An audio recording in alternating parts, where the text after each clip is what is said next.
Mbak ini kalau saya dengar-dengar nih di program salah satu Dharma Wanita itu ada program penguatan moderasi beragama. Nah ini seperti apa sih programnya? Aduh, lumayan berat ini ya pertanyaannya ya. Tapi kalau boleh saya benerin, sebenarnya program penguatan moderasi beragama ini dari Kementerian Agama, Mbak Gesmi. Dan sebagai salah satu, karena kami kan mitra nih dengan Kementerian Agama. Jadi dari Dharma Wanita Persatuannya juga wajib untuk ikut mensukseskan program penguatan moderasi beragama.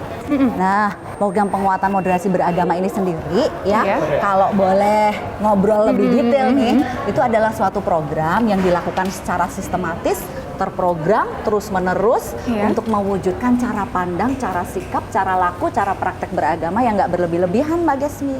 Gitu, karena semua yang berlebih-lebihan nggak bagus, kan gitu. Nah, terus kami nih di Dharma Wanitanya, karena sebagai mitra Kementerian Agama pastinya juga harus bertanggung jawab untuk ikut mensukseskan program ini melalui bersinergi dengan ibu-ibunya, dengan anggota Dharma Wanitanya begitu. Karena kalau bapak-bapaknya dikuatin, kalau ibu-ibunya enggak kan sama aja, jadi harus barengan, bersinergi dan linear gitu. Jadi diharapkan nanti hasilnya oke gitu. Lalu untuk bentuk dukungannya dari Dharma Wanita sendiri itu seperti apa? Oh banyak Mbak, kami melakukannya misalnya dengan program-program webinar, pelatihan. Nanti insya Allah tahun depan ini menjadi salah satu program utama kami, dan itu nanti berjenjang. Kalau yang sekarang kan ASN-nya dulu nih, nanti habis ini tahun depan insya Allah mulai istri-istrinya melalui Dharma Wanita. Mulai dari eselon 1, eselon 2, kemudian nanti ke kanwil-kanwil, kabupaten kota, semua akan kami sentuh insya Allah ya, dengan penguatan program moderasi beragama ini. Dan yang jangan salah ya, yang dimoderasikan itu sikap kita dalam beragama, bukan agamanya ya Mbak Gesmi. Kan di sana masih kadang masih suka bingung tuh orang agama kok dimoderasikan. Bukan, kalau agama sih semua agama sudah baik, sudah moderat.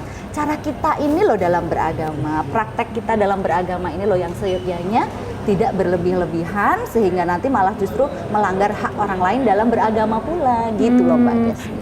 Pokoknya luar biasa ya. Dan salah satu juga ini yang mau saya tanyakan karena cukup menarik dari penguatan moderasi beragama ini, ada 3 bahasa katanya ya. Apa tuh? Ya, 3 bahasa di dalam bahasa Inggris, dalam bahasa Arab dan juga Mandarin. Mandarin? Iya. Nah itu aku malah baru dengar itu. Baru dengar. Malah baru dengar itu.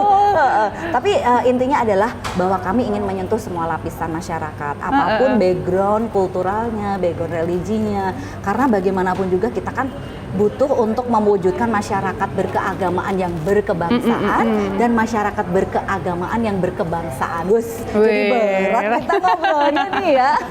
Tapi memang penting banget di Indonesia Mbak ini sendiri kan kita itu banyak ya, ada berbagai macam agama, suku, ras. Kita lahir di Indonesia udah dalam kondisi seperti ini. And you know what Mbak Gesmi, keberagaman ini itu adalah karunia Tuhan loh. Jadi kalau kita menghargai keberagaman ini, bertoleransi dengan orang lain yang mempunyai background apapun lah yang berbeda dengan kita, itu artinya kita mensyukuri dari apa yang karunia Tuhan berikan ini gitu. Iya, contoh simpel yang biasanya Ibu terapkan mungkin di kehidupan sehari-hari, toleransi yang seperti apa? Apa nih, sama anak-anak? Sama anak-anak dan teman-teman juga mungkin untuk di-sharing? Kalau sama teman-teman kan alhamdulillah kita sudah no problem ya. Kami maksudnya waktu misalnya ini salah satu di program Dharma Wanita aja, waktu itu kita ada bantuan sosial dan itu kita melibatkan semua agama, organisasi wanita semua lintas agama, dan kita bareng-bareng tuh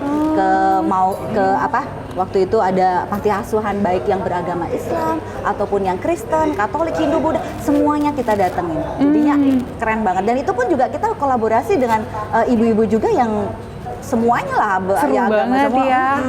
Terus kalau yang penting tuh sama anak-anak Mbak Gesmi, jangan salah ya, karena value untuk menghargai orang lain, bagaimana kita bertoleransi itu harus kita mulai dari anak-anak. Setuju nggak sih? Setuju dong. Iya. Meskipun saya masih belum punya anak, tapi saya setuju dari situ. Semoga segera mungkin dapat jodoh. Amin. Nah untuk anak-anak gimana tipsnya supaya anak-anak tuh mengerti artinya dari toleransi itu dan bisa mengimplementasikan di hidupannya? Kalau saya sih simple aja ya. Pastinya kita kan saya nggak ngerti ilmu pastinya karena I'm not psychologist or something ya. Tapi izinkan saya buat ngobrol apa yang saya biasa lakukan ke anak-anak. Jadi kalau saya nih, kalau mau ngajarin atau ngasih tahu sesuatu ke anak-anak tuh kan harus sesuai sama usianya nih. Iya. Jadi sama yang gede, yang kelas 2 SMA sama yang kelas 1 kan beda nih Mbak Desmi.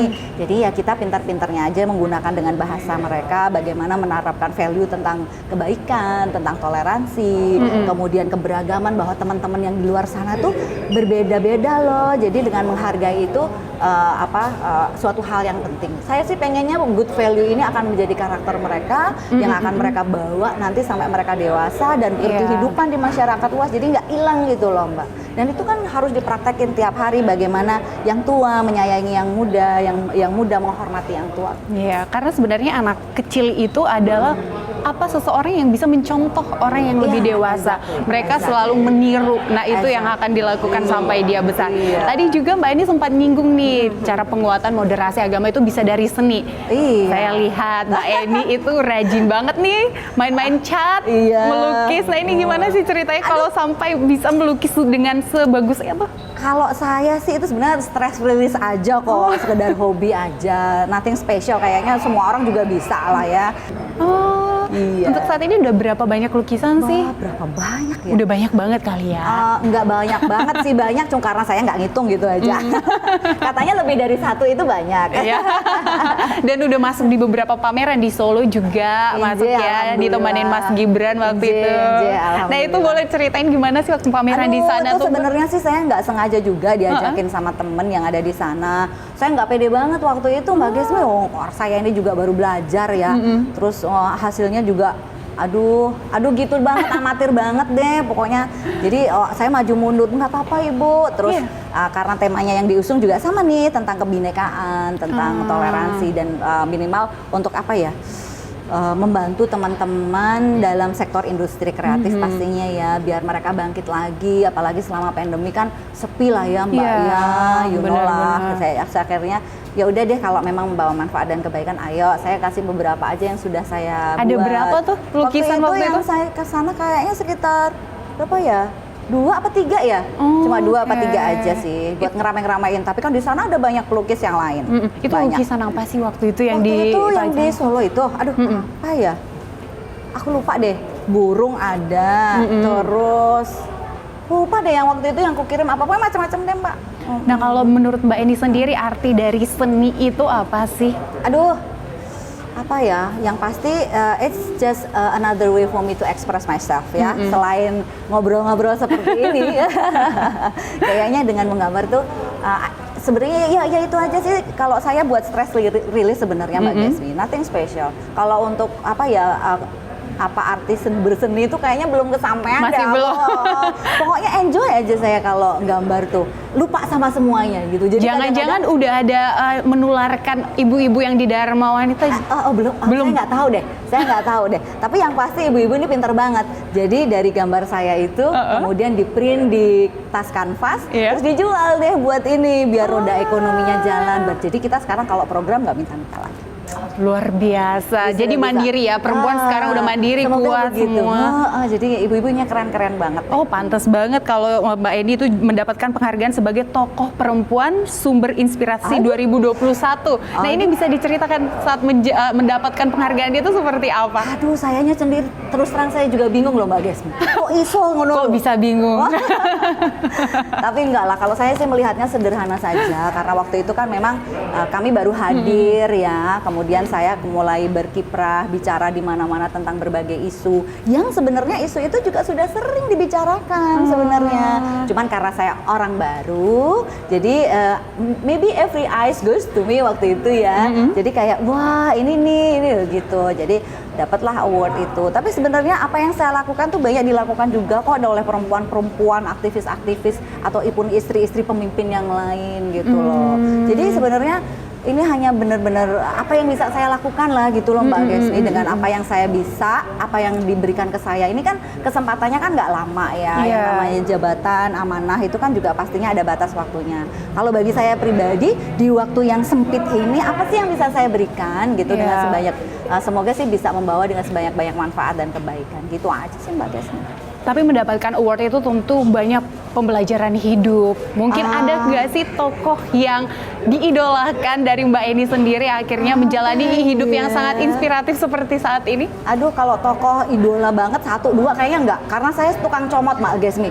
Jadi kalau saya ngelihat kayak perempuan, saya ngambil banyak pelajaran dari bapak ibu saya, dari ibu mertua saya, dari almarhum abah mertua saya, dari tokoh-tokoh yang ada di sekeliling beliau, saudara-saudara para penyepuh kami, juga dengan perempuan-perempuan lain ataupun tokoh-tokoh lain yang luar biasa, Mbak Alisa Wahid, macam-macam lah, ada CEO segala. Jadi apa yang good point dari mereka tuh saya ambil gitu. Jadi saya menempatkan diri kayak spon aja lah, ngerep semuanya gitu.